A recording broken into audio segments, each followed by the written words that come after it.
Pasamos a la segunda pregunta, que es la teoría del delito. ¿Qué es el delito? Ahí es donde ponemos el sistema de filtros inteligente. Ya vimos cómo hay que construir el dique, las reglas de construcción. Ahora vamos a construirlo y a poner el sistema de filtros inteligente para que no pase la mayor irracionalidad del ejercicio del poder punitivo. Estamos frente a un hecho, ¿no? Acontecimiento. Queremos saber si ese hecho que tenemos adelante es un delito o no es un delito. Bien, la teoría del delito responde a la pregunta ¿qué es el delito? No por especulación, no por curiosidad, sino que responde, bueno, justamente para que frente al hecho tengamos un orden de interrogantes y de sucesivas respuestas para determinar si eso que tenemos adelante es o no es un delito. Lo primero, delito debe ser una conducta humana, ¿no? No hay otra. No hay otra cosa que pueda ser delito sino una conducta humana. De modo que el sustantivo del concepto de delito es conducta. Un sustantivo al que agregamos, ya vamos a ver por qué, 3 adjetivos: típica, antijurídica y culpable. ¿Por qué decimos, primero, estamos ante una conducta, tenemos el sustantivo? Bien, fenómeno, este es lo primero que nos preguntamos. Después vamos a preguntar, no cualquier conducta es delito, sino que son algunas conductas que resultan conflictivas. Si no hay un conflicto, si la conducta no genera un conflicto, no puede haber un delito. ¿Por qué? Porque no hay nada lesionado. Entonces, el primero que tenemos es un pragma conflictivo. La conducta tiene que abarcar un pragma conflictivo, un supuesto de hecho. Un supuesto de hecho que puede ser legal, que puede ser fáctico. Es decir, el supuesto de hecho fáctico es el que tenemos adelante. El legal es donde la ley me dice ese pragma conflictivo es delito. Bien, ¿dónde me dice esto la ley?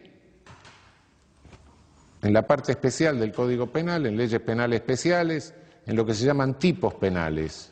Tipos penales. Es decir, el que mate a otro, el que se apodere de una cosa mueble total o parcialmente ajena, esos son los tipos penales. Me conceptúa un pragma conflictivo,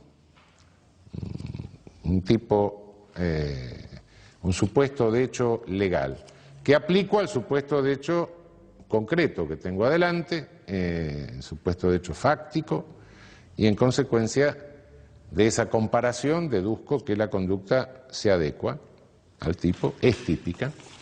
Por ser típica resulta violatoria de una norma que está antepuesta al tipo, una norma que se deduce del tipo. Cuando realizo una conducta de hurto, realizo el tipo penal. Me apodero de una cosa mueble total o parcialmente ajena. Correcto. El que se apodere de una cosa mueble total o parcialmente ajena será penado. Con tanto, deduzco la norma, está prohibido apoderarse de una cosa mueble total o parcialmente ajena. En realidad yo cumplo el tipo y violo la norma. Lo que se está violando es la norma, no el tipo. Del tipo penal deduzco la norma. Es una deducción. La norma es una construcción lógica. Cuidado que la norma es una deducción. No empecemos a darle vida a las normas, después las normas se casan, se juntan, hay una norma de esto, una norma de aquello, las normas conviven, las normas tienen dormitorio. No, la norma es un ente lógico. La norma es como el número 3, como la imagen de una figura geométrica. Bueno, la norma no tiene entidad real. Es un ente lógico necesario para entender el alcance del tipo. Pero no empecemos a darle onticidad a los entes lógicos, esto no es así. Onticidad como hecho desde el mundo, ¿no? No obstante, hay conductas que son pragmas conflictivos, que están abarcados por los tipos penales conceptualmente, pero que sin embargo se han resuelto en la realidad. Y entonces la ley en esos casos concede permiso. ¿Mira? Frente a tal conflicto, usted tiene permiso para resolverlo de tal manera.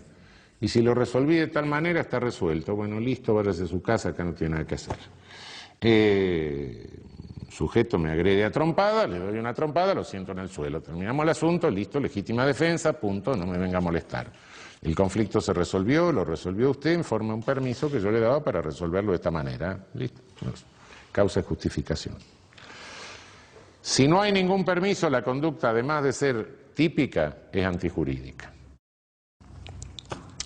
Y por último, no basta con que haya una conducta típica y antijurídica, necesitamos otro adjetivo más. Tiene que ser culpable. Tengo que tener la posibilidad de reprochársela en forma personal al sujeto, decirle, bueno, vos pudiste hacer otra cosa y sin embargo hiciste esto. Una conducta típica y antijurídica es un injusto penal. Bien, el injusto penal para ser delito tiene que ser reprochable. Tengo que decirle, bueno, mira, vos tuviste la posibilidad de hacer otra cosa e hiciste esto.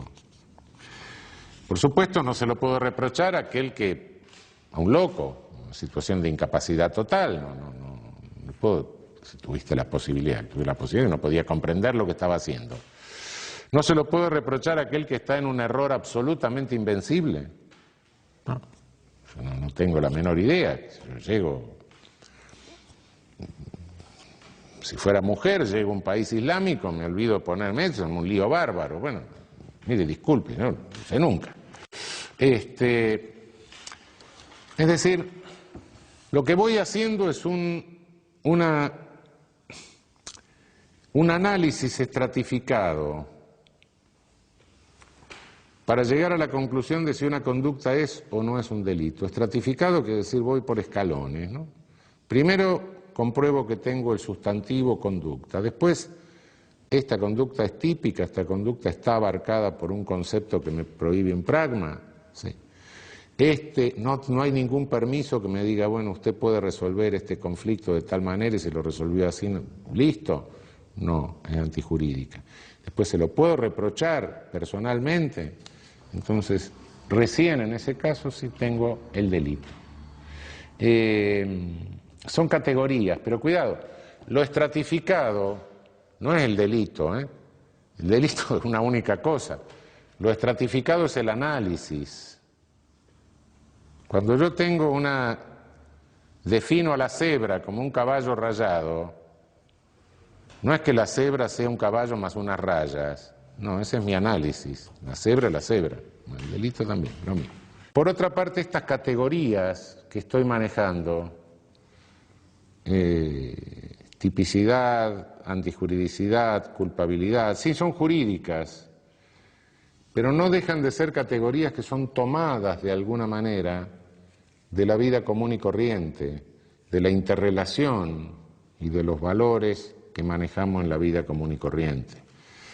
Yo creo que a ninguna persona racional se le ocurriría que se puede penar a un epiléptico en crisis por lo que haya hecho durante la crisis. Bueno, a veces, si en una reunión de café llega alguien y dice, mire, fulano, qué mal tipo, ¿qué es?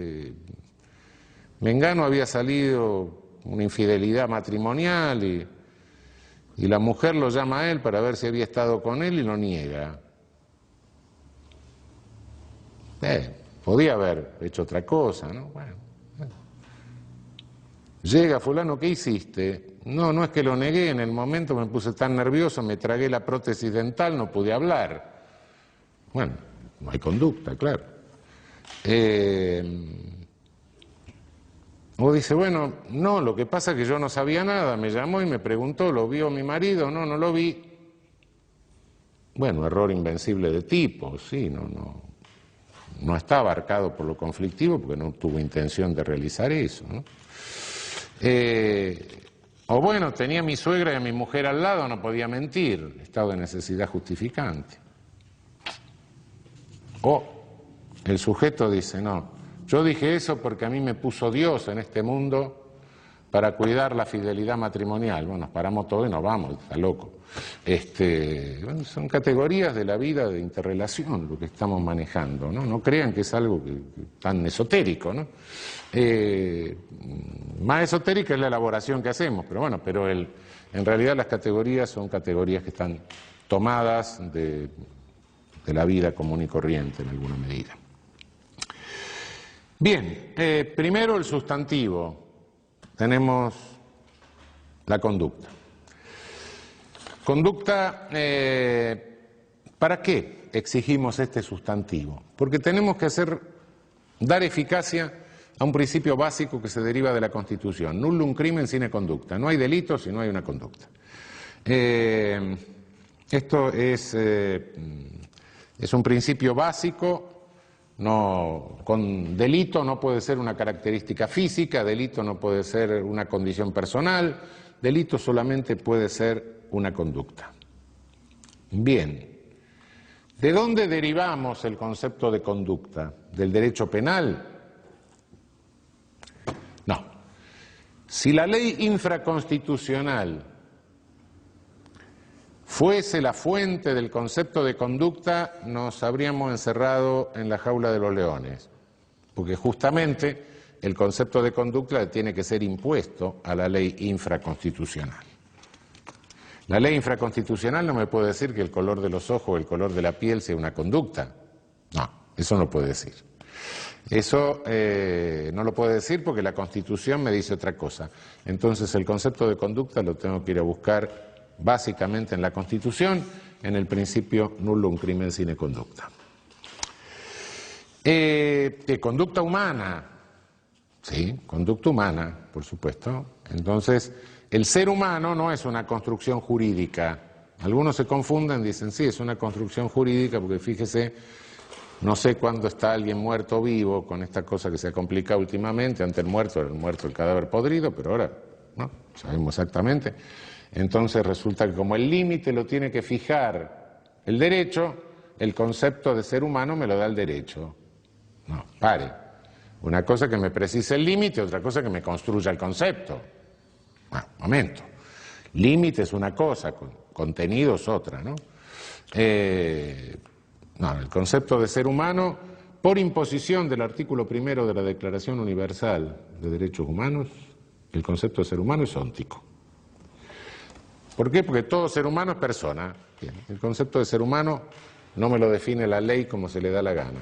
Viene de la realidad. Un ser humano, punto. Puede haber una precisión jurídica, una limitación jurídica, pero el concepto es de carácter óntico. ¿Cómo elaboramos el concepto de conducta? Hay un concepto óntico de conducta, de ser humano sí lo tenemos, ahora de conducta humana. No hay. No hay porque la conducta humana es un límite de complejidad. Lo más complejo que conocemos es la conducta del ser humano. No hay ningún concepto de conducta que sea válido para todas las ciencias, universalmente válido, no. Cada ciencia procura de los datos ónticos de la conducta lo que le interesa para su conocimiento.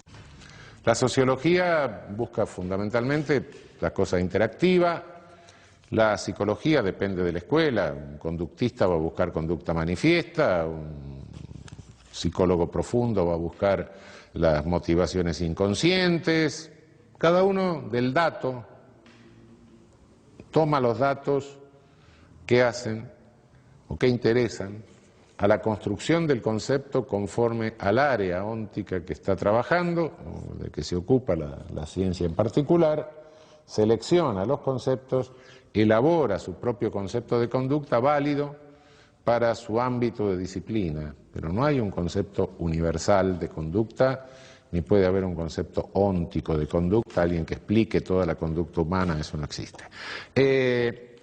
El derecho penal tiene el mismo derecho que cualquier otra disciplina para seleccionar del dato óntico de la conducta aquello que considera necesario para elaborar su concepto de conducta, teniendo en cuenta que la finalidad que persigue al elaborar el concepto de conducta es hacer realidad el principio constitucional: no hay crimen sin conducta, nullum crimen sine conducta.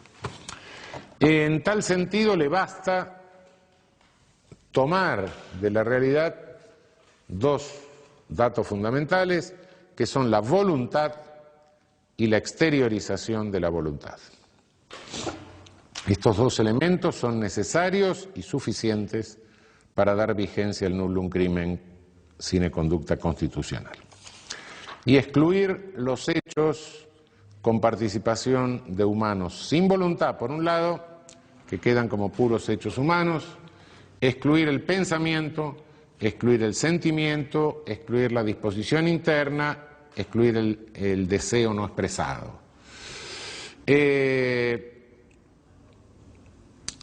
En el momento de determinar si hay o no una conducta, no me interesan, y esto lleva a bastantes confusiones, como van a ver ustedes cuando se metan en la discusión doctrinaria, no me interesan otros datos de la mundaneidad de la conducta. Es decir, la conducta se da siempre en un magma fenoménico, ¿no? Uno está en determinado lugar en el espacio, el tiempo, se viste de determinada manera, hay luz o no hay luz, en fin, infinidad. La conducta nunca se da en un vacío absoluto, sino que se da en un mundo lleno. Entonces muchos se preguntan, bueno, pero el resultado es algo que en el delito lo tenemos que ver junto con la conducta, porque toda conducta que sea delito necesita un resultado. La conducta tiene miles de resultados, miles. Antes de tener el tipo, yo no sé qué es lo que le interesa al derecho penal. Claro que todo forma parte de la conducta, por eso la conducta es sustantivo y los demás son adjetivos. Pero para determinar que hay conducta no necesito tener en cuenta el resultado, porque no sé cuál de los miles de resultados que tiene una conducta que son absolutamente imprevisibles. No, eso no. Hay un magma mundano.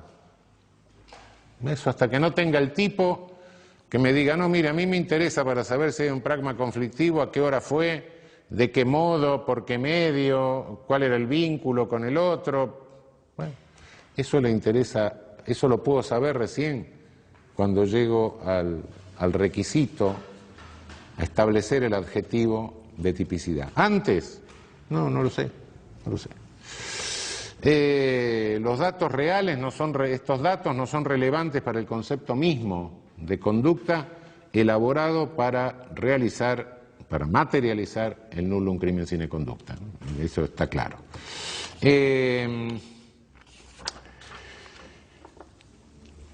Ausencia de conducta hay cuando tenemos lo no exteriorizado. Lo no exteriorizado pueden ser disposiciones internas del ánimo, pensamiento. Hay un principio romano tradicional, cogitationes poenam nemo patitur. El pensamiento no puede delinquir. Las manifestaciones son las manifestaciones de deseos internos. Sí, claro que pueden ser punibles, las manifestaciones sí, pero el deseo, la disposición interna, el pensamiento no. El pensamiento y lo interno lo podemos o bien saber por manifestación o bien inferirlo. Lo que está prohibido es inferirlo. La manifestación, claro, yo puedo odiar a un sujeto. Está prohibido que me condenen por inferir que odio al sujeto. Pero si manifiesto mi odio al sujeto rompiéndole la cabeza, no. Yo lo puse de manifiesto, claro. Eso es otra cosa. Lo que no se puede hacer es inferir disposiciones internas, pensamiento, etc. No hay conducta cuando se trata de puros hechos humanos, es decir, de intervención de un ser humano sin voluntad. La intervención de un ser humano sin voluntad puede darse en dos hipótesis. Una, que no tenga capacidad humana de voluntad, que el sujeto momentáneamente o permanentemente no tenga capacidad humana de voluntad. No tiene capacidad humana de voluntad un oligofrénico profundo, por ejemplo. No la tiene. Si hace movimiento, tiene una capacidad. No tiene capacidad, más claramente, no tiene capacidad humana de voluntad, es involuntable, un epiléptico en el momento de la crisis, todo crisis de gran mal. Cuidado, no confundamos la involuntabilidad, la incapacidad humana de realizar conducta, la incapacidad humana de voluntad, no lo vayamos a confundir con la incapacidad psíquica de culpabilidad, que es la inimputabilidad.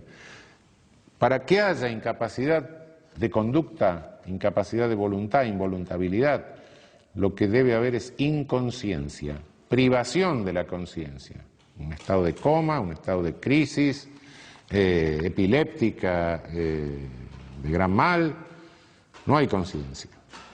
Una desconexión, plum, se cortó la conexión eléctrica y hasta que no se le restablece el sujeto está inconsciente, privado de conciencia.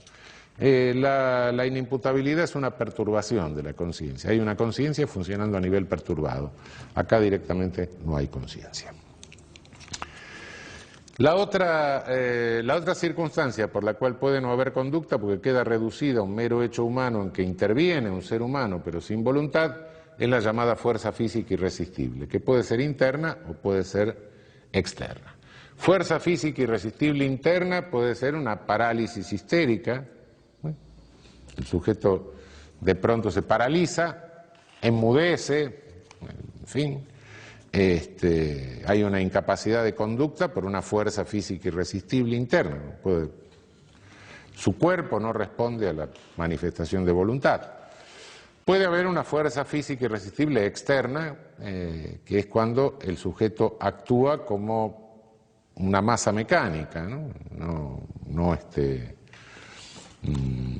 Estoy parado delante de una vidriera, viene una multitud, me empuja contra la vidriera, rompo el cristal de la vidriera, me meto adentro, es un desastre, no hice nada, no tuve voluntad de nada, simplemente me llevó una fuerza, colocó ahí.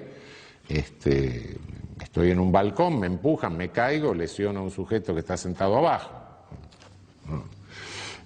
Fuerza física irresistible de carácter externo.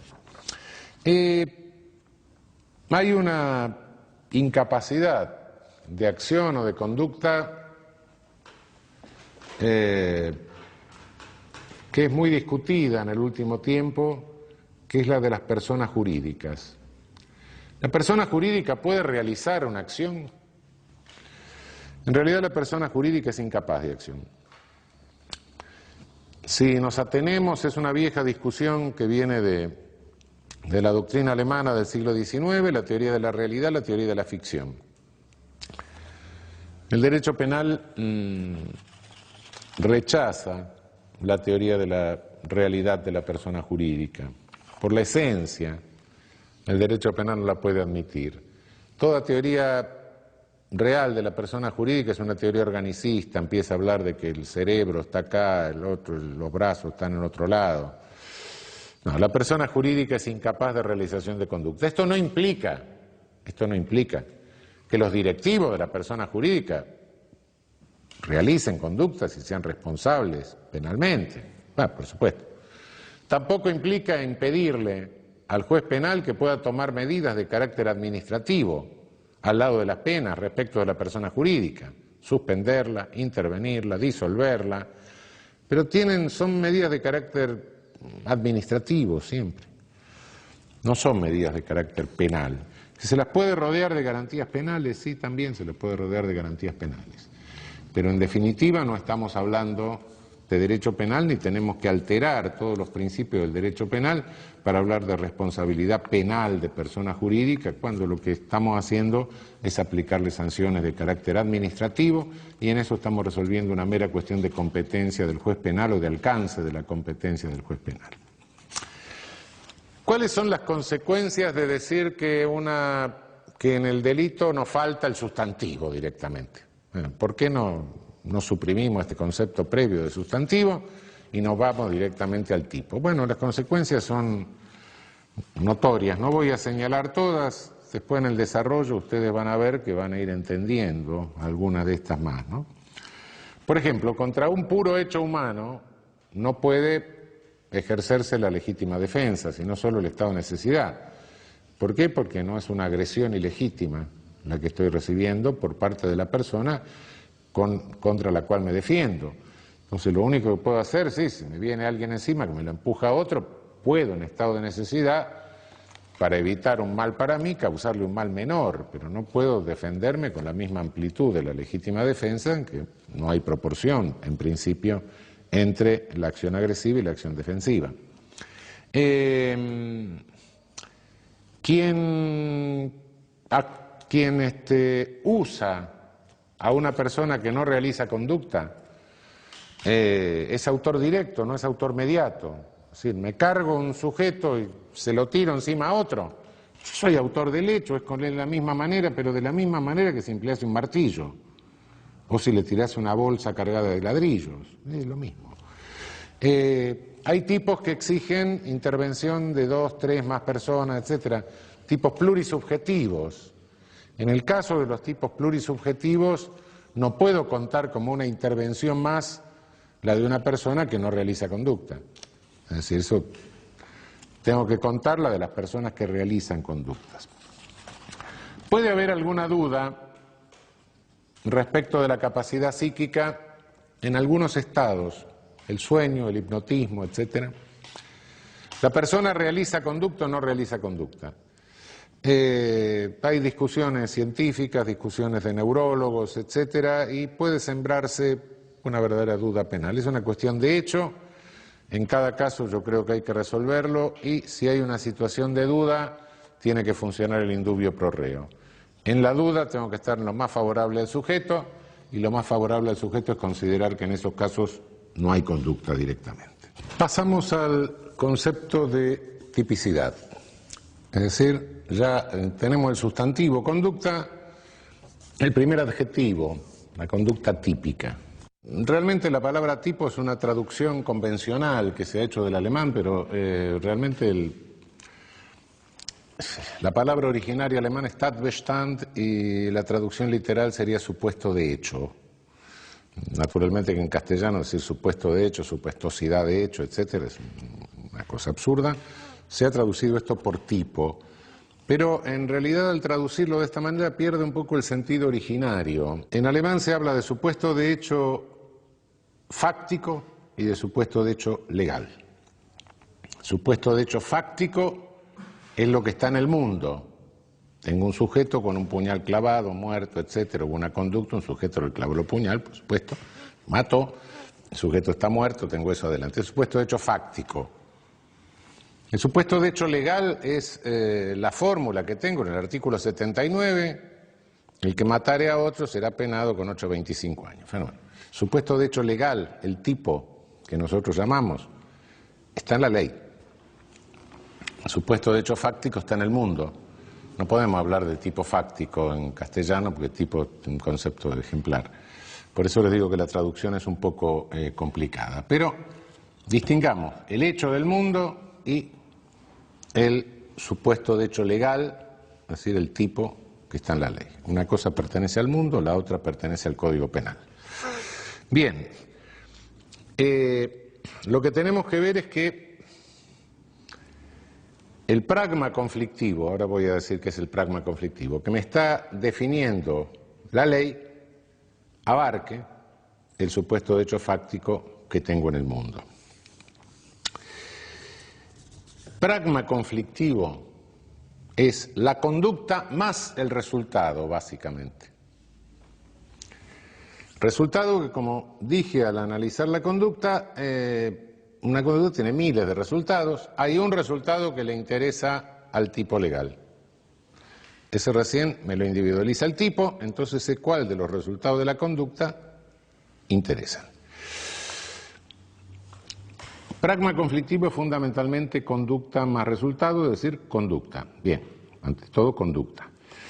Esto indica que el derecho penal es derecho penal de acto, como dije hace un rato. Señalé que ahí aparecía algo raro. Sí, efectivamente.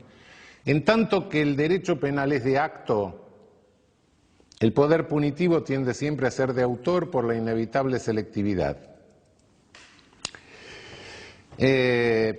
Esfuerzo del derecho penal es mantener el derecho penal como derecho penal de acto. Inevitablemente el poder punitivo tiende a convertirlo, en función de la selectividad, en de autor. ¿Para qué sirve el tipo penal? ¿Qué funciones cumple esa conceptuación del pragma que está en la ley? Cumple dos funciones. Por un lado, es claro que habilita poder punitivo. ¿Sí? Pero por otro lado, es lo que nos sirve para contener el ejercicio del poder punitivo. Sin tipo penal, el poder punitivo se aplica a discreción, es decir, cuando se elimina la tipicidad legal, como ha sucedido en algunos regímenes políticos, como el derecho penal nacional socialista, el derecho penal de China popular, Vietnam en algún momento, en todos esos casos nos encontramos con que desaparece el tipo penal y entonces el juez procede por analogía a definir las conductas punibles. Fabrica el tipo por analogía con otro tipo.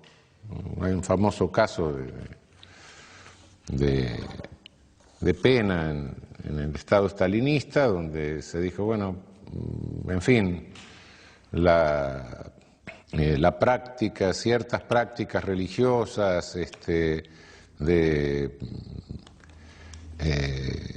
están prohibidas, etcétera, porque implican lesiones, etcétera. Bueno, ¿cómo? Bueno, pero no tenemos un tipo penal. Bueno, no tenemos un tipo penal, analógicamente aplicamos el de aborto. Bueno, la locura. Pero bueno, la construcción del tipo penal no es exactamente lo que dice el tipo, pero es algo parecido. El derecho penal sin tipo penal se convierte en un derecho penal de autor, es una búsqueda del enemigo. Y en la búsqueda del enemigo el juez deja de ser juez y se convierte en policía. Entonces no hay policías, no hay jueces, hay policías con nombre de jueces y directamente no hay poder de contención porque se le dice al juez, mire, usted en función policial busque al enemigo y si no tiene el tipo penal que yo le doy, fabrique otro más o menos parecido. Esto en nuestro derecho no tiene ninguna vigencia, no puede tener ningún valor, de modo que nosotros tenemos un sistema de tipos legales, no tenemos sistema de tipos judiciales, y por ende podemos entender que el tipo es el tipo legal es la fórmula legal necesaria tanto para habilitar el ejercicio formal del poder punitivo como para también contenerlo mediante la limitación valorativa del campo de lo prohibido. Limitación valorativa significa lo siguiente, no nos estamos al momento de tener que establecer la característica de tipicidad, la característica típica de una conducta, no lo limitamos a una exégesis, no es que estemos analizando el tipo gramaticalmente y ahí nos quedemos. Si nos quedásemos con el análisis gramatical de los tipos, diríamos cada atrocidades que no tendrían límite, ¿no? No, es un análisis valorativo, es una interpretación jurídica que se hace del tipo para aplicarlo al caso concreto. Aquí en el tipo tenemos, ahí sí, los datos ónticos que pertenecían al magma mundano, a lo fenoménico de la conducta, y ahí sabemos cuáles de estos datos son los que nos interesan. El resto permanece, sabemos que toda conducta se da en un espacio compacto, ¿no? Estos datos ónticos pueden ser, ya vamos a verlo después, hay toda una clasificación de los tipos penales en relación con los datos ónticos que interesan a la tipicidad. Pero la interpretación de los tipos, y por eso les recordaba hace un momento que no puede ser meramente exegética, es casi una unfinished, es casi una actividad que no tiene fin, que hay que estar actualizándola permanentemente. No es que el tipo quedó escrito de una vez para siempre y siempre tiene el mismo alcance prohibitivo, por eso que en la definición decimos que es la determinación valorativa del alcance de lo prohibido. Hay circunstancias tecnológicas que van mudando con el tiempo y hay circunstancias de carácter normativo que van mudando con el tiempo, y la misma fórmula legal puede tener uno u otro alcance prohibitivo según las circunstancias, ¿no? Piensen ustedes que, bueno, las fórmulas de nuestro Código Penal provienen de la época del tranvía a caballo, y desde entonces hasta el avión ha pasado, bueno, un largo proceso de transformación del transporte, claro.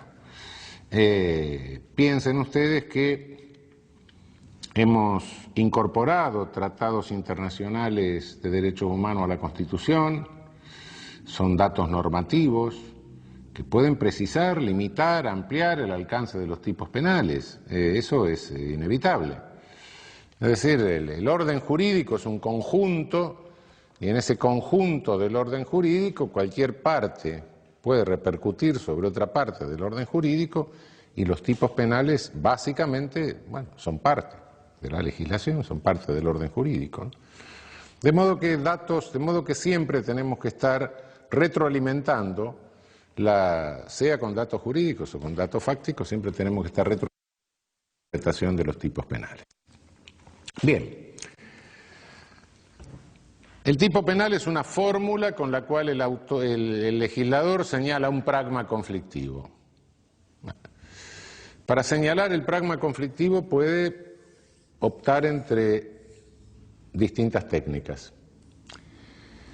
Una es señalarlo en razón de que el resultado se produce por la voluntad del sujeto dirigida a la producción del resultado. La finalidad de esa voluntad, el contenido final de esa voluntad, se dirige a la producción del resultado. En ese caso decimos que tenemos tipos dolosos. Puede prohibir sin tomar en cuenta el fin, sino poniendo el acento sobre el modo de seleccionar los medios para alcanzar el fin, el modo defectuoso respecto de un parámetro que le marca un deber de cuidado. Bueno, usted puede realizar cualquier conducta que tenga un fin lícito, pero al realizar una conducta con fin lícito, lo que tiene que tener cuidado es que seleccione los medios en forma tal que no viole un deber elemental de cuidado capaz de lesionar a un tercero. Entonces tenemos los tipos culposos. Es decir, a mí no se me prohíbe manejar, no, maneje su auto, solo que vaya atento a los semáforos y a las personas que se cruzan adelante. ¿Sí? No es que yo tenga el fin de matar a alguien, sino que lesionar a alguien, sino que donde se me pone el acento es que al seleccionar el medio, la forma en que yo estaba manejando, la forma en que estaba conduciendo el vehículo, lo hice en violación de un deber de cuidado y eso causó un bien jurídico a un tercero. Ahora bien, entonces de estos dos casos, tipos dolosos, tipos culposos, en estos dos casos la técnica que adopta el legislador sería la de describir la conducta o tratar de asir la conducta prohibida en el concepto. Bien. Hay otra técnica que también adopta el legislador, que es cuando en lugar de individualizar la conducta prohibida, me individualiza la conducta debida y me dice todo lo que haga diferente de esto en esta circunstancia. Ese es el concepto de lo prohibido por el tipo. Si encuentra una persona herida, amenazada de un peligro cualquiera, entonces tiene que prestarle asistencia. Si encuentra una persona herida, amenazada de un peligro cualquiera, etcétera, y no le presta asistencia, pudiendo hacerlo, esa es justamente la conducta debida. En lugar de prestarle asistencia, usted se dedicó a recitar los versos de Martín Fierro. Esa es la conducta prohibida. ¿Por qué? Porque en esa circunstancia lo que tenía que hacer es esto. Es decir, describo la conducta prohibida en el tipo activo. En el tipo omisivo describo la conducta debida y las prohibidas son cualquier otra que en esa circunstancia sea distinta de la debida. Las dos formas de tipo se pueden combinar y tengo tipos dolosos activos, omisivos, tengo tipos culposos activos y omisivos. A la hora de analizar el tipo, entre estos modelos, entre estas distintas técnicas legislativas de prohibición, que en definitiva se traducen en distintas estructuras típicas básicas, dolosa, culposa, activa, omisiva. Normalmente el análisis o la exposición de los caracteres del tipo se comienza haciendo por el tipo activo doloso. No solo porque la mayoría de los tipos de la ley penal son tipos activos dolosos, sino porque también hay otros factores porque el tipo activo doloso es más complejo.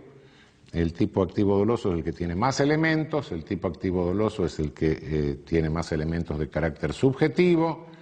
En fin, por todas estas razones, didácticamente se prefiere comenzar la exposición de la tipicidad exponiendo la estructura del tipo activo doloso. El tipo activo doloso, en principio, tiene requerimientos de carácter objetivo y requerimientos de carácter subjetivo. Si el tipo doloso es la conducta que produce un resultado, pero en ese caso ese resultado tiene que estar abarcado por el querer de la conducta, bueno, por un lado tengo básicamente la mutación del mundo que me exige el tipo, y por otro lado tengo el requisito subjetivo de querer el resultado que me exige el tipo. Esto hace que estos dos aspectos se clasifiquen en tipo objetivo y tipo subjetivo. Se comienza el análisis por el lado del tipo objetivo. ¿Por qué se comienza el análisis por el lado del tipo objetivo? Bueno, si no tengo pragma conflictivo, ¿para qué voy a ver cuál era la voluntad del sujeto? Bueno, obviamente no. Lo primero que tengo que ver es si hay un pragma conflictivo, lo cual me requiere a su vez dos preguntas dentro del tipo objetivo. Una pregunta es, ¿hay pragma? Tipo objetivo sistemático me contesta, ¿hay pragma o no hay pragma? La segunda pregunta es, ¿el pragma que hay es conflictivo? Segunda.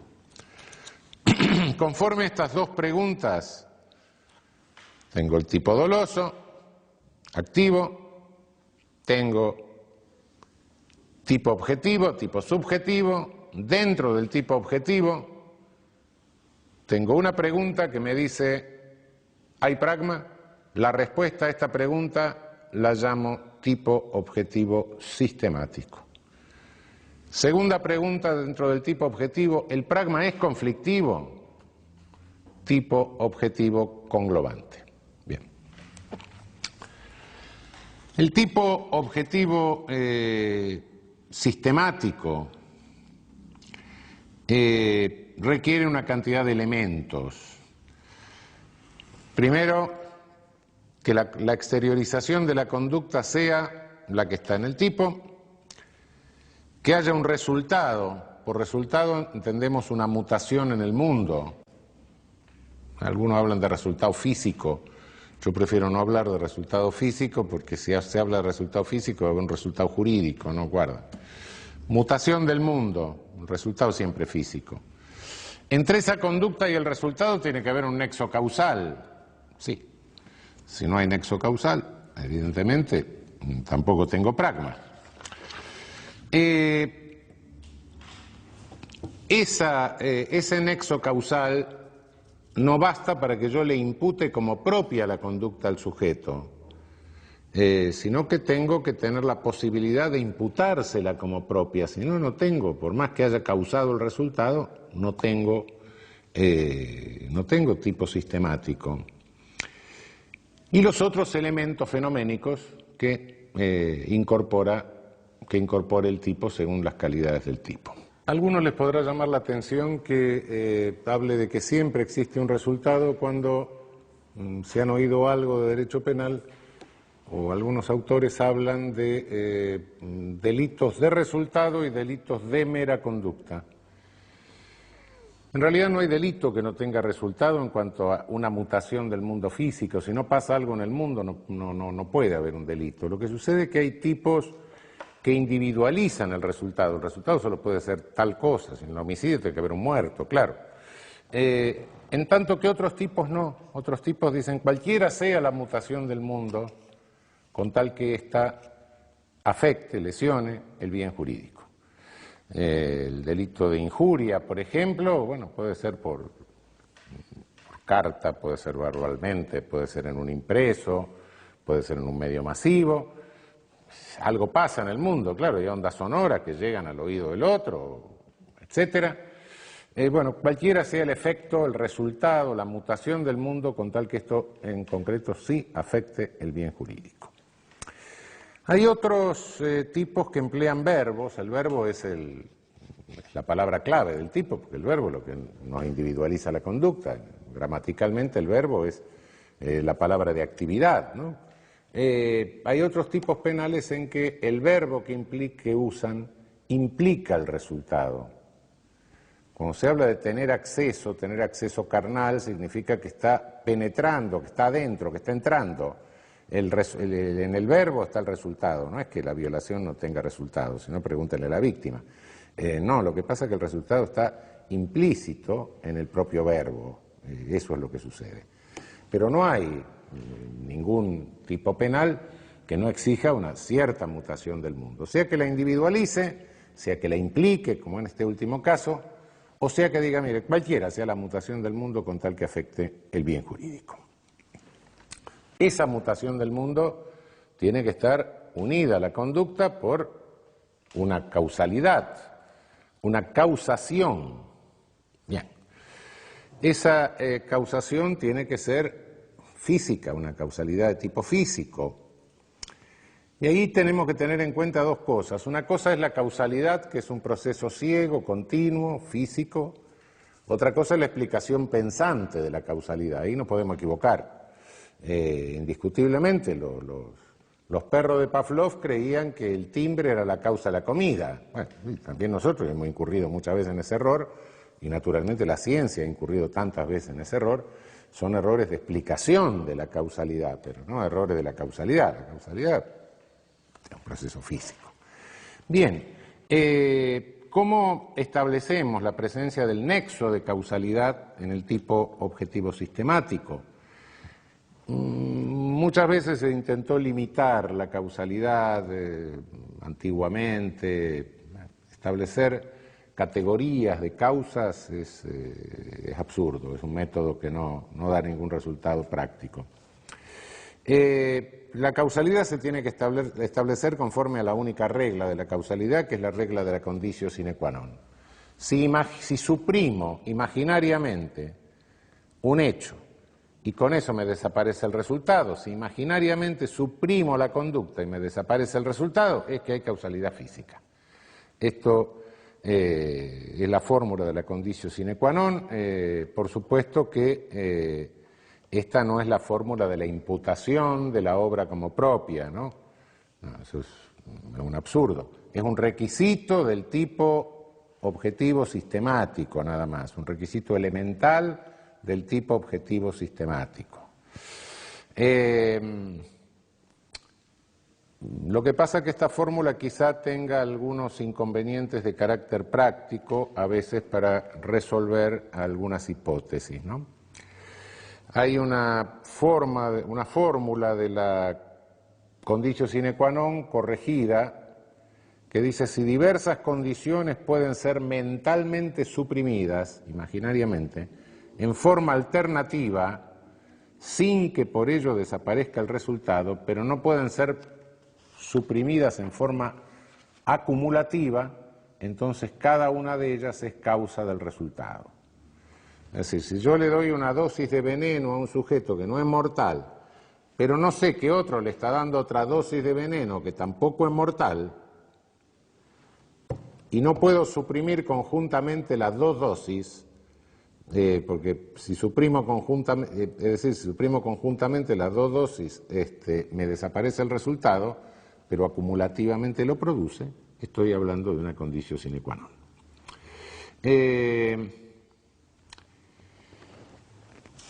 Insisto, causación es una cosa, después vamos a ver lo que es la atribución del hecho como propio, como otra exigencia del tipo objetivo sistemático.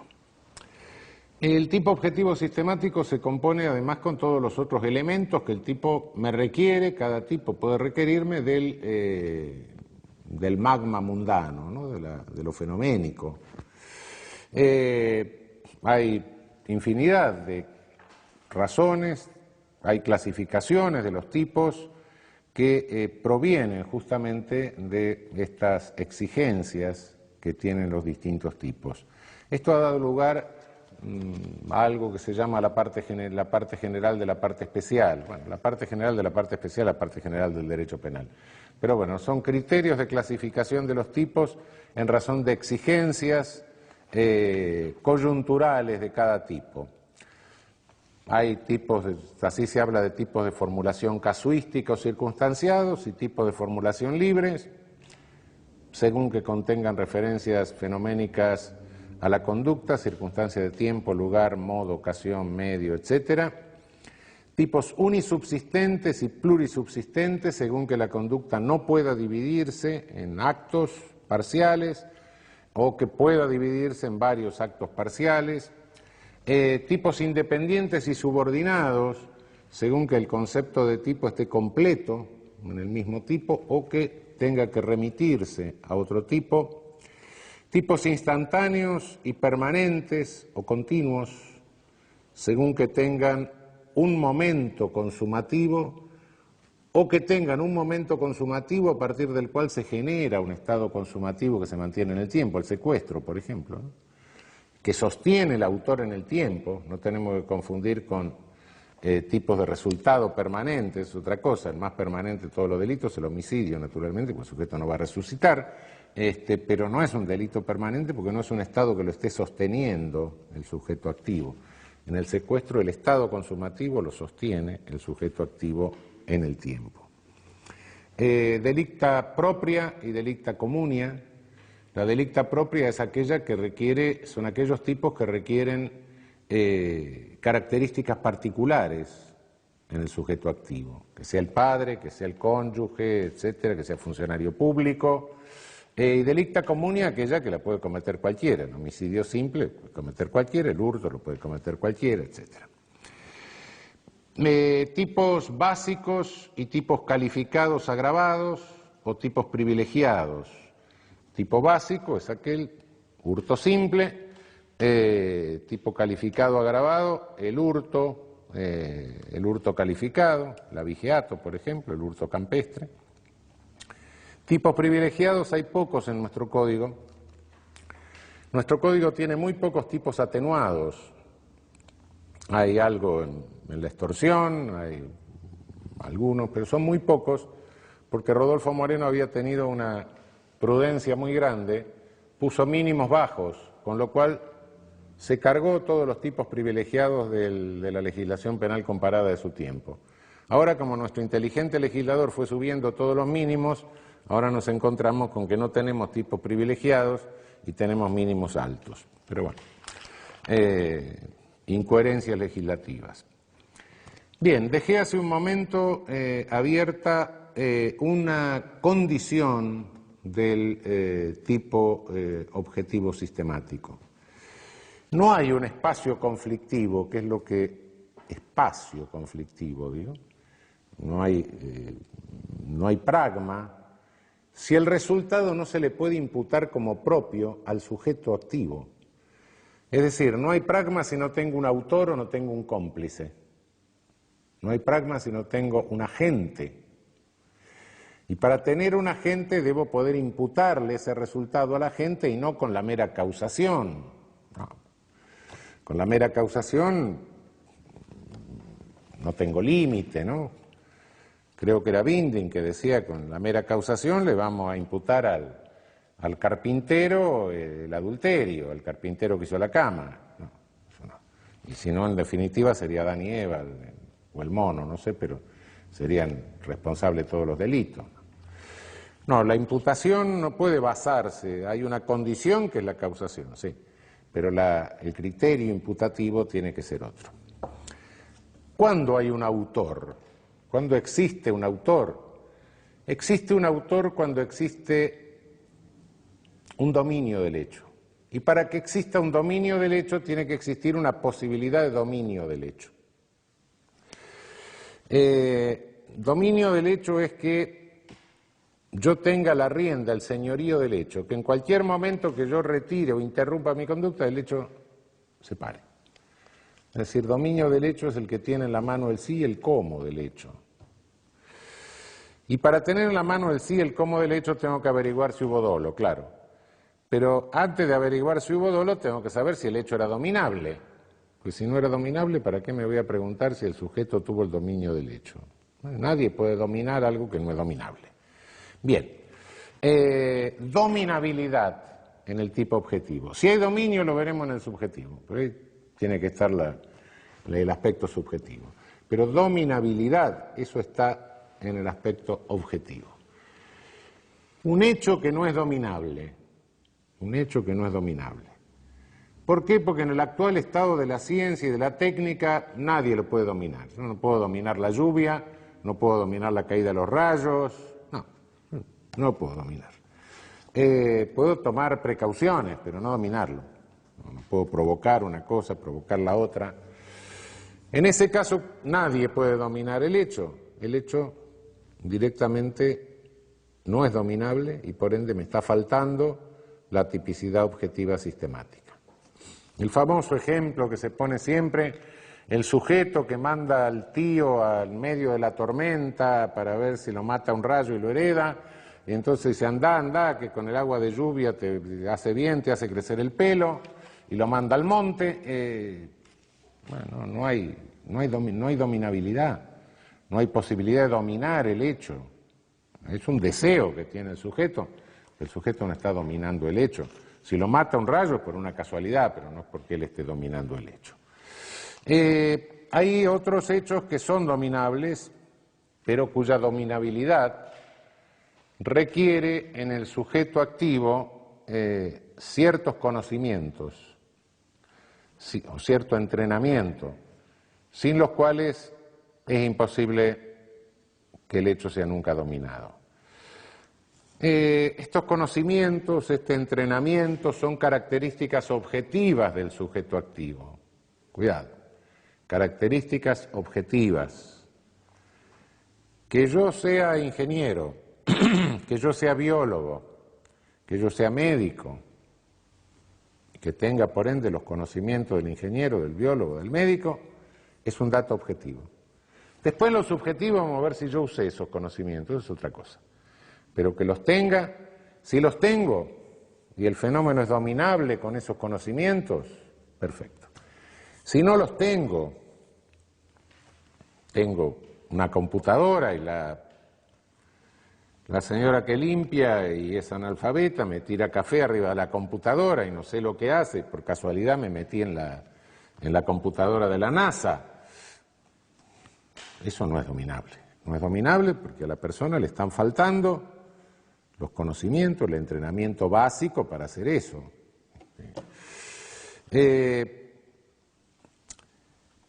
Pero claro, dominabilidad.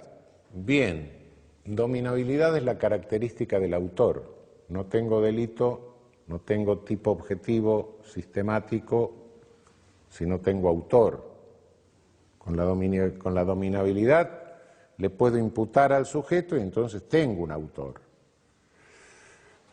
Pero ¿y el partícipe? El partícipe no tiene dominio del hecho, justamente por eso es partícipe, no es autor. Aquí creo que el esfuerzo doctrinario que tenemos que hacer para limitar el ejercicio del poder punitivo, para acotarlo, nos obliga a tomar en cuenta otro criterio. Y en este caso creo que de los varios criterios que ofrece la dogmática contemporánea, creo que es bueno relevar el criterio del aporte no banal. Es decir, es partícipe aquel que hace un aporte no banal. Aporte banal es un aporte irrelevante e intercambiable, que lo puede dar cualquiera.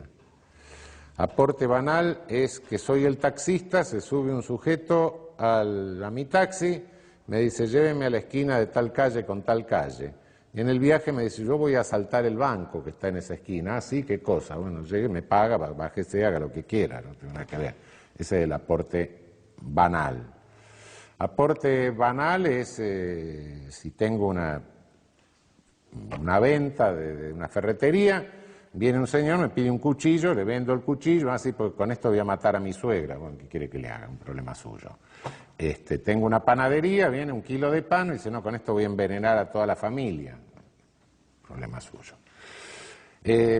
Ahora, la banalidad del aporte, cuidado, que no se puede juzgar por roles fijos. La banalidad del aporte es dinámica. De la dinámica deduzco si un aporte es banal o no banal. Si tengo la ferretería, delante de la ferretería una tremenda gresca, y viene un sujeto a comprarme el cuchillo en ese momento y le vendo el cuchillo, mi aporte deja de ser banal. Cuidado.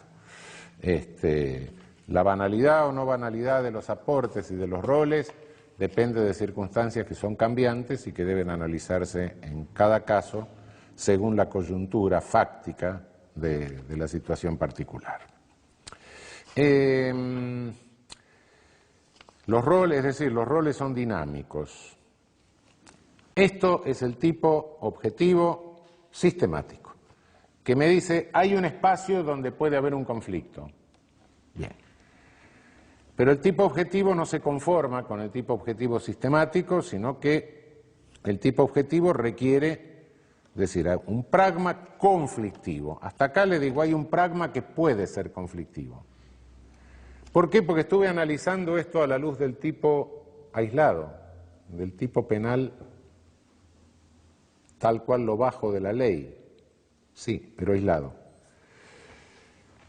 Para desentrañar el alcance prohibitivo, el verdadero alcance prohibitivo del tipo penal, no me basta con analizarlo en forma aislada.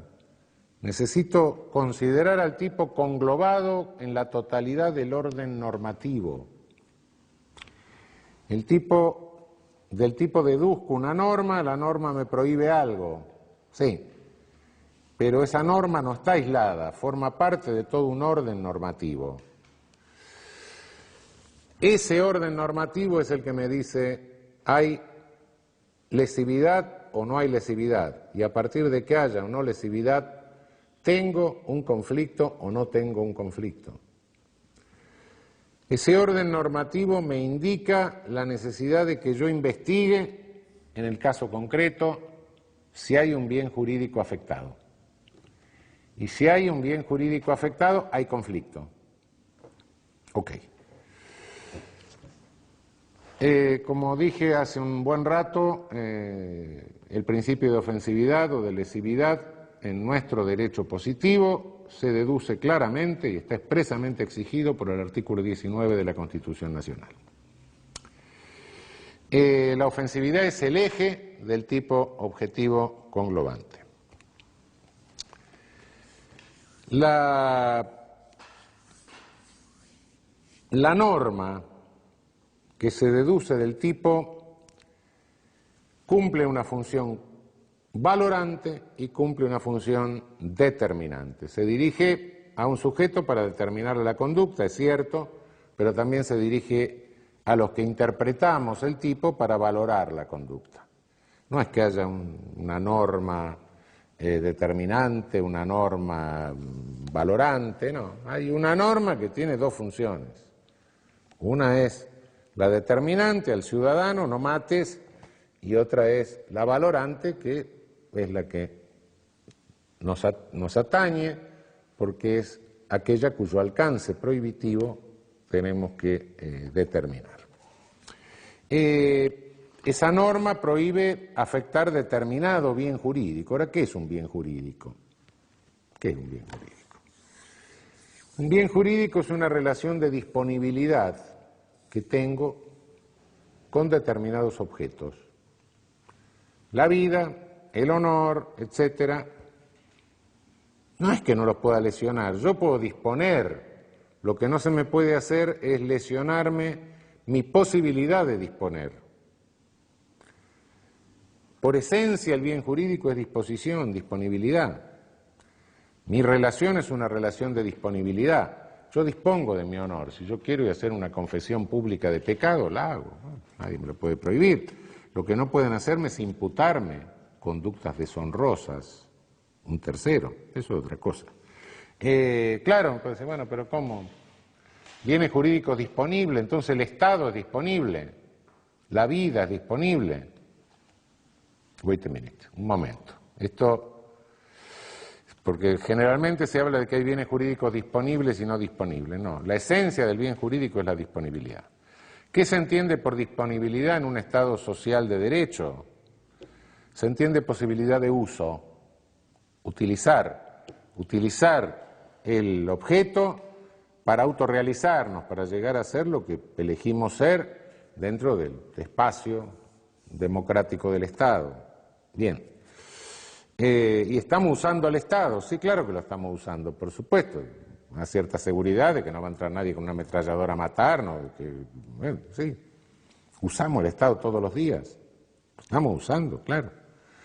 Sin el Estado careceríamos de una cantidad de garantías elementales, seguridades, etcétera. Casi toda nuestra actividad se hace en uso de algo que nos da el Estado, básicamente de la garantía de que no nos matan, todas esas cosas. Bueno, sí. Bueno, pero entonces, ¿y la vida? Y la vida la uso a lo largo de toda la vida. Si ustedes vienen a la facultad a estudiar, están empleando un pedazo de vida. ¿Sí? Pero claro, entonces, ¿y si resuelvo disolver el Estado? Bueno, mire, no hablemos en serio. Naturalmente, de la vida y del Estado depende la existencia de todos los bienes jurídicos. Ahora, el bien jurídico que tiene que estar afectado por el hecho de que la conducta tenga que lesionar ese bien jurídico significa que está tutelado. Momento. Bien jurídico penalmente tutelado. No hay ningún bien jurídico penalmente tutelado. El bien jurídico, por el hecho de ser jurídico, está tutelado por el derecho. El derecho penal no inventa ningún bien jurídico, nunca inventó un bien jurídico. No hay bienes jurídicos inventados por el derecho penal. Lo recibe el derecho penal como bien jurídico, por ende ya está tutelado. Por el orden jurídico, claramente. Lo único que el tipo penal hace es exigir la lesión a un bien jurídico. Lo que pasa es que siempre hay una alquimia rara en esto, hay una perversión del discurso penal y un límite de garantía, como es la afectación del bien jurídico, se convierte en una causa de legitimación. Entonces, del principio de que no hay conducta típica sin afectación de bien jurídico, se pasa al principio de que donde hay una afectación de bien jurídico tiene que haber una conducta típica, lo cual es completamente absurdo. El bien jurídico es bien jurídico y por eso está tutelado por el derecho. La ley penal no le agrega ni le quita absolutamente nada. No hay ningún bien jurídico inventado por el derecho penal. El derecho penal es sancionador, no es constitutivo, no inventa bienes jurídicos. Todos los bienes jurídicos son tales a lo largo, en función de todo el orden jurídico, no del derecho penal.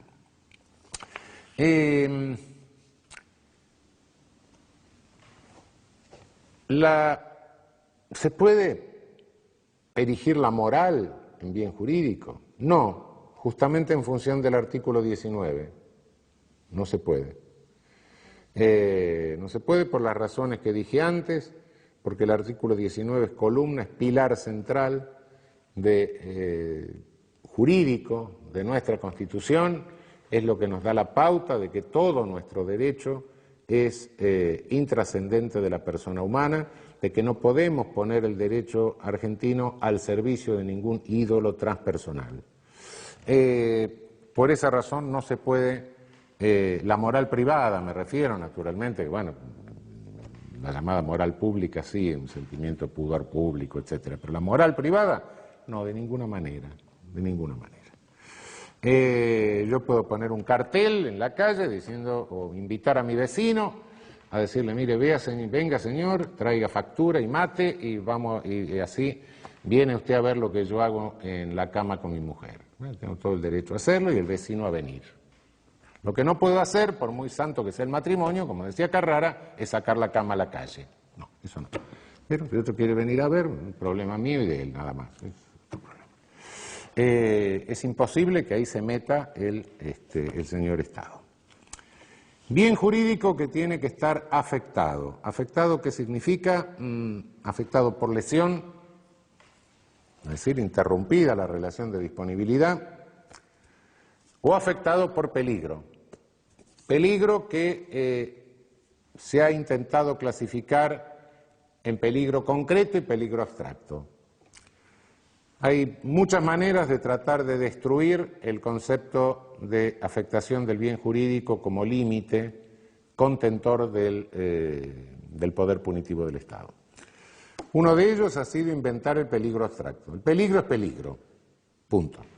Y si no hay peligro, no hay peligro. Pero se ha dicho no, porque hay tipos que presumen el peligro. Si presume el peligro un tipo, y es una presunción iuris et de iure, una presunción significa que se da por cierto algo que no es cierto, o que en algunos casos no es cierto. Y entonces, si en algunos casos no es cierto que haya peligro, quiere decir que la pretensión de que hay un peligro abstracto es una forma de violar el límite del principio de ofensividad. Es una forma de confesar que se erige en conducta típica conductas que no afectan bienes jurídicos. No, bueno, pero no es eso el peligro abstracto. El peligro abstracto es cuando hay un peligro de peligro. En la tentativa habría un peligro de peligro de peligro. Entonces, ya republicando eso, todas las conductas serían peligrosas. Otra interpretación del llamado peligro abstracto que tiende a eliminar esta garantía, este límite. Hay otras formas de eliminar este límite, que es inventar bienes jurídicos que no existen, clonar bienes jurídicos. Se inventan bienes jurídicos todos los días, entonces inventamos nuevos bienes jurídicos y por ende, claro, resultarán afectados bienes jurídicos que se han inventado, no son reales, ¿no? La lesión al bien jurídico, afectación al bien jurídico, tiene que ser de cierta importancia. Es decir, hay una proporción mínima entre una reacción de carácter penal y la afectación al bien jurídico.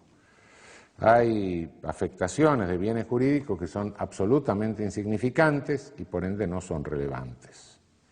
Si en una situación normal, no en el medio del desierto, yo tomo una cerilla de un vecino, un fósforo, para encender un cigarro, naturalmente esto no es un hurto.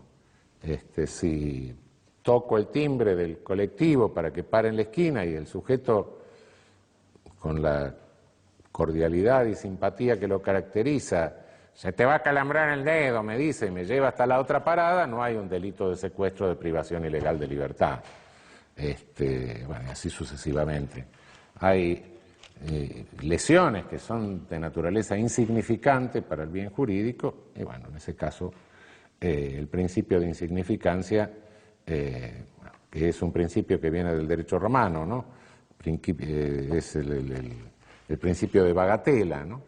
Mínima non curat praetor, ¿no? Bueno, eso hace que la conducta resulte atípica porque no hay una afectación de bien jurídico. Bien, esto en cuanto a la lesión o a la afectación del bien jurídico. Pero esto lo tengo que ver dentro del orden normativo conglobado, como decía, y dentro de ese orden normativo conglobado encuentro normas que me ordenan hacer lo que el tipo me prohíbe hacer. ¿Qué es esto? Un deber jurídico, me imponen un deber jurídico. ¿Cómo? Sí. Soy el oficial de justicia, tengo que ir y apoderarme de una cosa mueble ajena. Bueno, tengo que secuestrar, por la escuela secuestro. ¿Qué cosa? Fíjese. Entonces, ¿qué pasa? Soy soldado, tengo que matar. Sí. La guerra, queda otra. ¿Cómo se entiende esto? En el tipo objetivo conglobante, Las normas, tengo que entender que el orden normativo es un orden, no es un caos. Aunque el legislador a veces parece un ciego en una pinacoteca, pero de alguna manera, cuando la interpretación que tenemos que hacer para ofrecerle al Poder Judicial un sistema de solución coherente, es decir, no, mire, hay normas que recortan otras directamente. Entonces el cumplimiento de deber jurídico no es ningún permiso, no es ninguna causa de justificación. No, el cumplimiento de deber jurídico es realmente un recorte a la norma prohibitiva. Las normas tengo que interpretarlas como que se reconocen entre ellas y se limitan. Cuando hay un deber jurídico, la conducta no puede ser típica. ¿Por qué? Porque esa norma que me impone ese deber jurídico y que me prohíbe incumplirlo es la norma que está recortando a la norma que deduzco del tipo. Esto en el caso del cumplimiento de un deber jurídico me parece claro, no está tan claro en la doctrina. Hay quienes sostienen que en caso de que colisionen estas normas hay una situación de inculpabilidad. Yo no creo que haya ninguna situación de inculpabilidad. El principio republicano de gobierno me está exigiendo que en cada circunstancia yo sepa lo que es debido. Sí. Y entonces, bueno, puedo tener alguna confusión, puedo equivocarme acerca de la jerarquía de deberes, eso es otra cosa. Pero en cada circunstancia el derecho me debe decir qué es lo que debo hacer y no decirme hace esto y no hagas esto al mismo tiempo, porque entonces me vuelvo loco. No puede haber un orden normativo. ¿Para qué sirve el derecho? ¿Para decir cualquier cosa? No.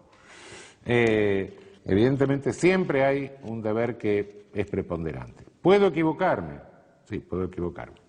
En tal caso, según que mi error sea vencible o invencible, será un problema de culpabilidad ver si mi conducta fue delictiva o no fue delictiva. Ahora bien, en el orden jurídico, además, en el orden normativo, además, encuentro normas que no me imponen un deber, pero que fomentan la realización de una conducta. Ahí también aparece una contradicción. No puede ser que el orden jurídico esté fomentando lo que al mismo tiempo está prohibiendo. Clara, sin lugar a dudas, es la actividad médica, por ejemplo, la actividad médica terapéutica me refiero, la actividad médica tratante. Hay un claro fomento de la actividad médica en todo sentido, por supuesto, un derecho a la salud, en fin. Sí, normativamente lo verifico. Entonces, nunca una lesión quirúrgica como parte de una actividad médica tratante puede configurar un delito de lesiones. No lo puede configurar. Bueno, pero entonces si al sujeto le han practicado una intervención quirúrgica contra su voluntad, en última instancia, lo que podrá haber será un delito contra la libertad. Depende. Secuestran a un sujeto contra su voluntad, lo meten dentro de un hospital para sacarle el apéndice, bueno, qué sé yo. Ahora puede haber un delito contra la libertad, pero delito de lesiones no. Y no porque es una actividad que está totalmente fomentada, completamente fomentada.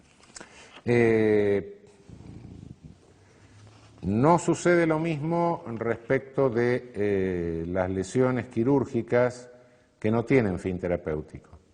Las lesiones quirúrgicas de carácter meramente estético, por ejemplo, requieren un consentimiento muy expreso, muy específico,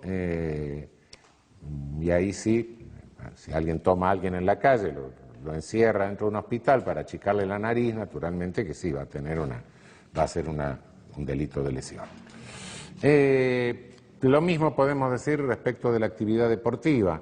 La actividad deportiva está fomentada, pero la mayoría de las actividades deportivas implican de alguna manera una violación del deber de cuidado.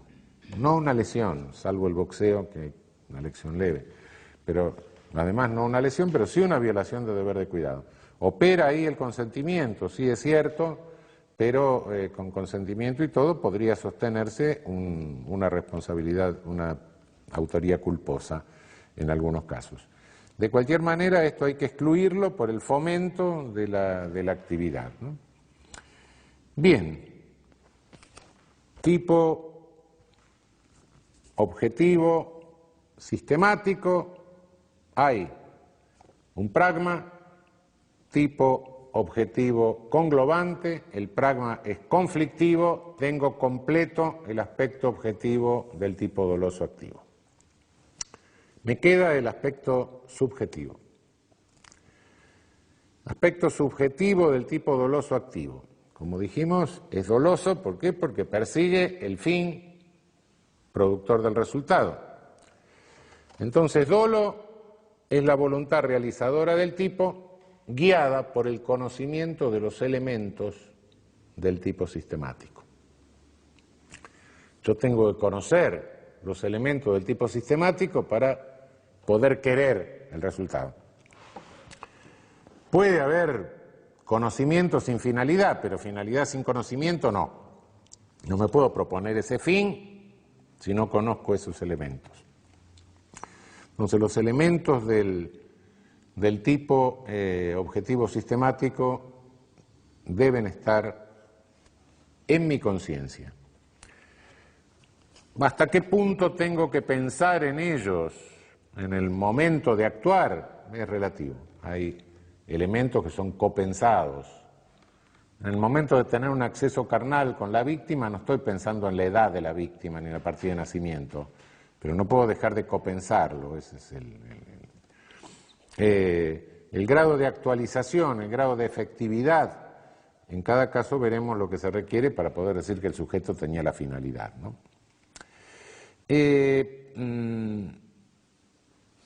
Se habla de dolo directo y de dolo eventual. El dolo directo es cuando se quiere directamente el resultado o cuando se realiza una conducta que inevitablemente provocará el resultado, ¿no? El dolo directo, se quiere el resultado, quiero matar a alguien, le doy 18 balazos, lo mato. Dolo directo de consecuencias necesarias, quiero matar a alguien que está en un avión, tiro el avión abajo, un misilazo al avión, claro, mato a todos los demás pasajeros del avión, bueno, sí, consecuencia necesaria. Dolo eventual es cuando el agente se representa la posibilidad de producción del resultado, pero a mi juicio está encubriendo una voluntad real de producción del resultado bajo la apariencia de una falsa e infundada esperanza.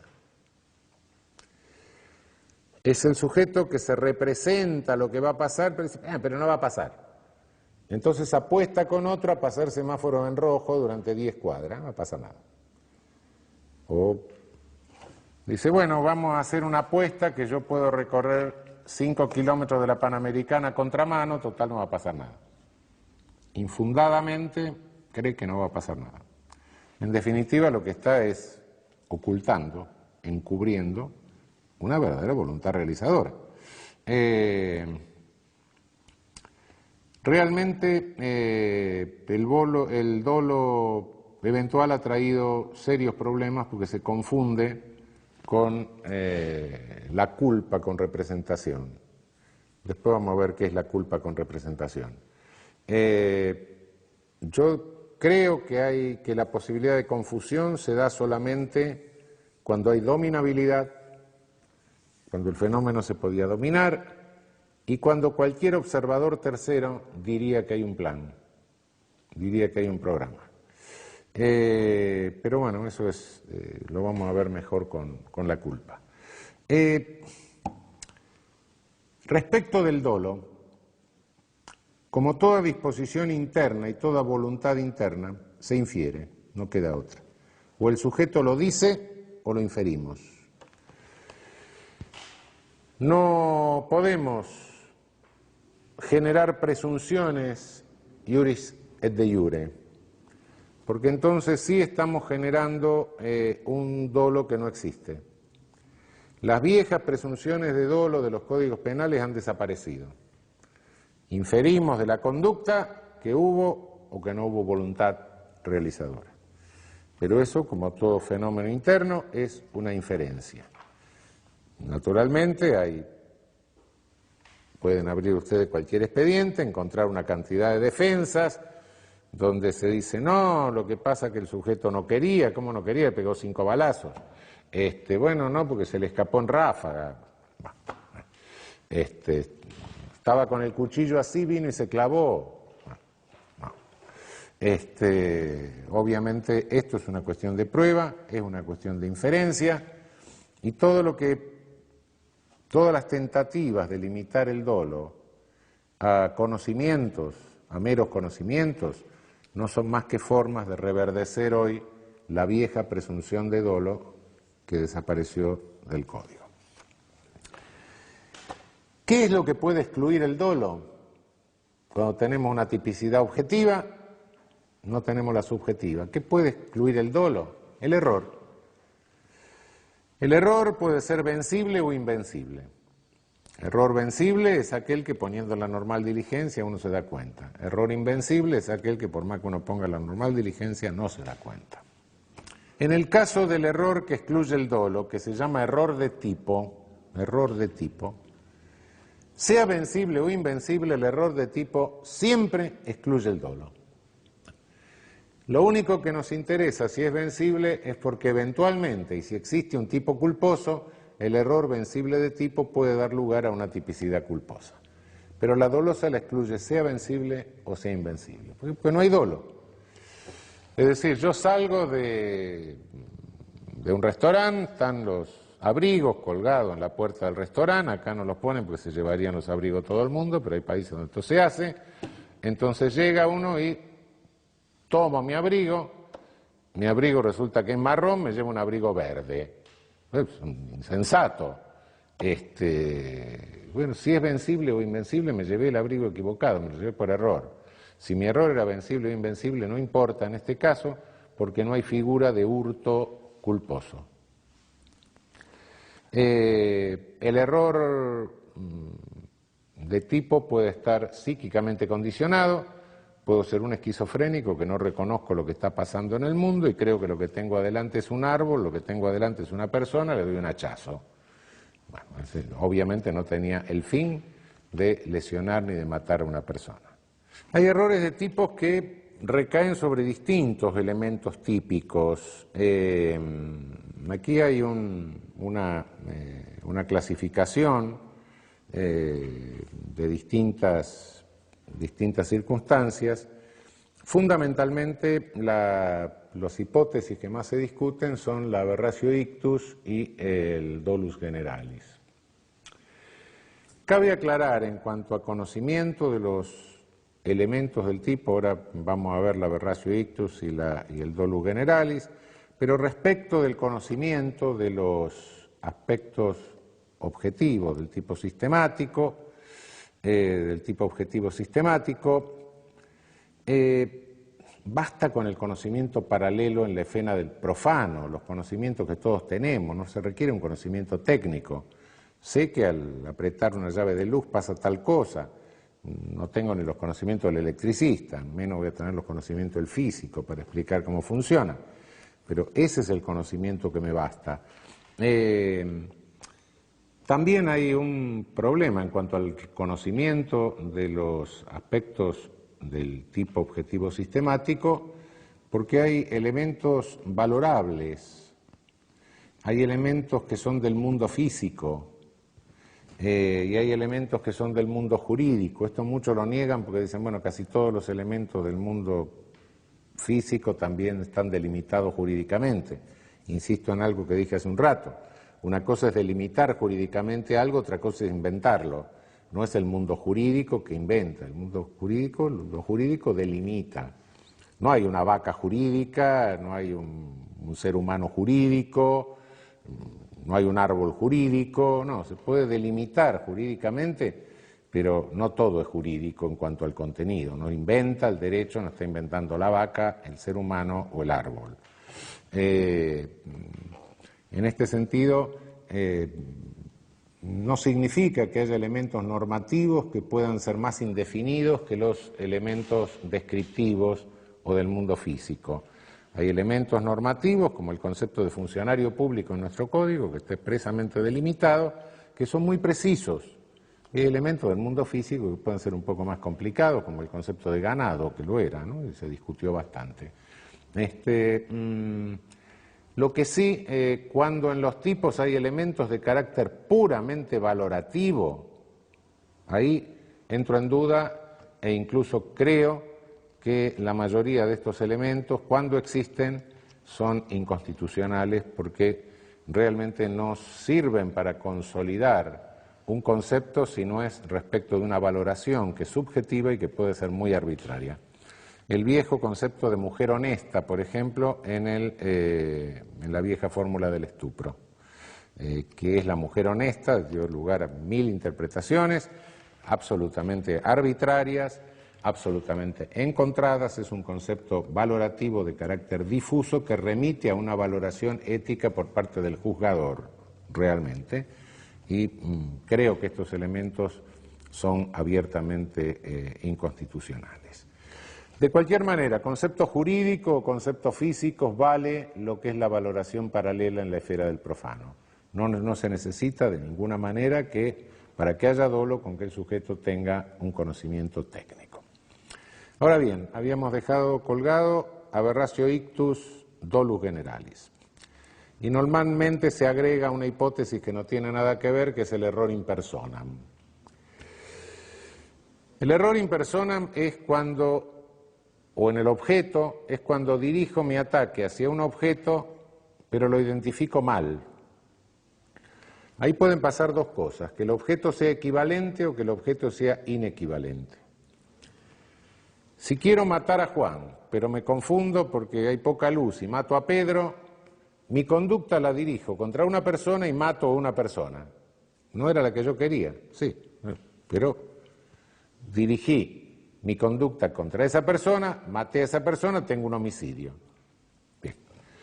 Naturalmente puede suceder que se trate de un delicta propria, de uno de los delicta propria, en cuyo caso no es indiferente al derecho que yo mate a mi padre o que mate a alguien que no es mi padre. Bueno, en ese caso tengo que atenerme a lo que hice objetivamente. Quería matar a Juan, que es mi padre, pero maté a Pedro, que no es mi padre. Es homicidio simple, no es homicidio calificado, porque no maté a mi padre. Está bien. Quería matar a Pedro, que no era mi padre, y maté a Juan, que era mi padre. Sigue siendo homicidio simple porque no tenía el dolo, ahí sí lo que no tenía es el aspecto subjetivo de matar a mi padre. Bien, error in personam. Es distinta la hipótesis del aberratio ictus, que es el error en el golpe. Dirijo mi conducta contra una persona, pero se desvía la bala y mata a otro. Suponiendo que no haya dolo eventual, hay que excluir la posibilidad de dolo eventual. Normalmente se dice, bueno, quería matar a una persona, mató a una persona. No, vale. Mi conducta la dirijo contra una persona y solo que le doy a otra. No es el mismo caso que el error in personam. Creo que esa hipótesis hay que resolverla por vía de un concurso ideal de tentativa de homicidio con homicidio culposo. Por otra parte, no tendría mayor sentido resolverlo de otra manera. Si en vez de matarlo lo lesiono, entonces ¿qué pasaría? ¿Me queda impune la tentativa de homicidio y solo tendría unas lesiones dolosas? No. Entonces depende de que la bala le pegue o no le pegue, que tenga o no, dependería que la solución sea distinta. El problema del dolus generalis es cuando el resultado se adelanta o se atrasa respecto de lo previsto. Quiero matar a una persona y después tirar el cadáver al río para ocultar el hecho, o simular un accidente, un ahogamiento. En realidad la golpeo, creo que está muerta, la tiro al río, pero se muere ahogada. Se atrasa el resultado. Yo creo que la solución ahí depende de que haya una unidad de conducta una unidad de decisión o que haya diversas unidades de decisión. Hay una conducta o hay varias conductas según la unidad de decisión.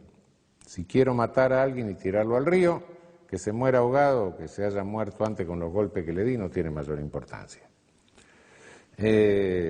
Si tengo dos conductas, si me peleé con alguien y creí que estaba muerto, y en ese momento entonces hago un segundo plan de tirarlo al río, eso es otra cosa. Ahí dividí la conducta. Ónticamente no puedo decir que haya una única conducta. Cuando hay una única conducta que se atrase o se adelante el resultado, es indiferente. Pero cuando hay dos conductas, tengo dos conductas, y entonces no me queda otra que tener en cuenta un concurso real. No hay otra solución desde el punto de vista jurídico. Estos son los casos donde se plantean mayores dificultades. Con esto cerraríamos el dolo, es decir, el tipo subjetivo doloso, elemento nuclear del tipo subjetivo doloso es el dolo.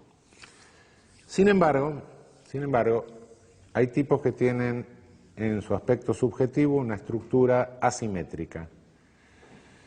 El aspecto subjetivo está hipertrofiado en relación al tipo objetivo. El tipo subjetivo es más grande que el tipo objetivo.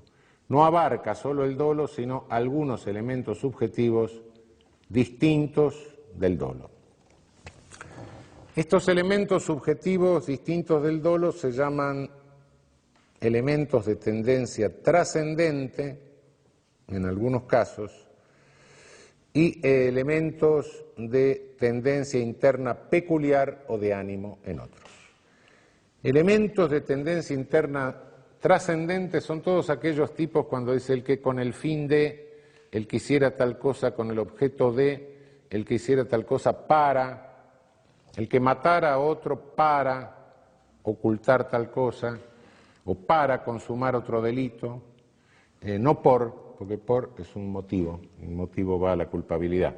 El que es para, las ultrafinalidades, digamos. El dolo llega hasta obtener el resultado que quiero, pero el tipo tiene en cuenta en aquellos casos donde la voluntad no solo llega a causar el resultado, sino que para otra cosa. Estos son delitos de tendencia interna trascendente, elementos subjetivos internos trascendentes o de ultrafinalidad. Tipos con elementos de tendencia interna peculiar o de ánimo, estos son otros. Normalmente los elementos de ánimo hay que manejarlos con mucho cuidado. Los elementos de ánimo son en general elementos peligrosos, porque normalmente en el derecho penal autoritario se toman en cuenta para privilegiar la conducta de los amigos, todo lo que los amigos hacen es broma, y no la de los enemigos. Nuestro código contiene elementos de ánimo o de tendencia interna peculiar, pero no los usa para ampliar el ámbito de lo punitivo, sino para reducirlo. En ese caso son constitucionales. Por ejemplo, el hurto calamitoso. No basta con que objetivamente yo cometa un hurto cuando la víctima, cuando el sujeto pasivo se encuentra ante una desgracia, ante una calamidad. No. Es necesario que yo me aproveche de esa calamidad, y el aprovecharse de la calamidad es un elemento de ánimo. La violación de una mujer incapaz, acceso carnal con una mujer incapaz. Si nosotros no incluyésemos un elemento de ánimo, estaríamos condenando a toda mujer débil mental, por ejemplo, con cierta debilidad mental marcada, la estaríamos condenando a privarse absolutamente de relaciones sexuales. Cada sujeto que se le acerque estaría el señor Estado con un garrote, cuando en realidad puede haber otro que más o menos sea más o menos débil mental como ella y tenga ganas de tener relaciones sexuales y ella también. Y nada hay por el cual el Estado estaríamos haciendo una cosa de carácter directamente genocida, de carácter eugénico, digamos, una cosa de esa naturaleza. Bueno, es una barbaridad. No, lo que penamos no es nada más que la relación, sino el aprovecharse de la situación de inferioridad de la mujer. Hay la alevosía. La alevosía no es objetivamente matar a una persona indefensa y nada más. No. La alevosía es matar a una persona indefensa aprovechándose de la indefensión de la persona, de la ventaja que me da la indefensión de la persona. Si no, imagínense que un homicidio piadoso, bueno, sería un homicidio alevoso, pero el homicidio piadoso es un homicidio, pero no es alevoso. No es alevoso porque no me estoy aprovechando del pariente, del familiar, que me está pidiendo que ponga fin a su sufrimiento, que estoy viendo. No, y está indefenso, está en la cama, defenso, claro, pero no es un homicidio alevoso. No existe el ánimo de aprovecharse de la situación de indefensión del sujeto. De modo que en estos casos donde el elemento subjetivo de ánimo, la tendencia interna peculiar, no está usada para ampliar el ámbito de lo prohibido, son casos en que los elementos subjetivos de ánimo son constitucionales. Hay algunos elementos subjetivos de ánimo muy particulares, fundamentalmente la habitualidad y la profesionalidad. Son elementos subjetivos de ánimo importantes. Se duda mucho, se dice, bueno, no, cuando la habitualidad requiere reiteración. Yo diría que la reiteración crea una presunción de habitualidad, pero no es que la habitualidad requiera reiteración. El curanderismo, por ejemplo, no es que cualquier vecina le aconseje a otra o le recete para otra, le diga, a mí estas gotas que me dieron para el hígado son buenas, y ni siquiera que eso lo haga una vez a la semana, no. Pero una persona que instala un consultorio, pone un aviso, empieza a recibir gente, aunque haga un primer hecho, todo ese armazón me está indicando que emprende una conducta que es habitual. De modo que la habitualidad es un elemento subjetivo del ánimo que acompaña, que puede acompañar a un primer acto, claro. Evidentemente, en la mayoría de los casos que se requiere habitualidad, se requiere reiteración, porque no tenemos, como en el ejemplo que le pongo, una prueba tan fehaciente que nos permite inferir el elemento de ánimo, ¿no? Una última advertencia sobre estos elementos del tipo distintos del dolo, elementos subjetivos del tipo distintos del dolo. No son elementos de la culpabilidad. Cuidado que muchos tipos de nuestro código, no son más que tipos de culpabilidad, son tipos que admiten una pena mayor por una culpabilidad mayor. También hay tipos que admiten una pena menor por una culpabilidad menor, la emoción violenta, claro. Pero cada vez que el tipo penal agrava una pena en relación al motivo, la agrava en razón de una mayor culpabilidad. Acá no es una mayor culpabilidad, acá es un hacia dónde o un especial ánimo. No es un motivo, el motivo es otra cosa. El motivo es de dónde, qué es lo que mueve a la realización de la conducta.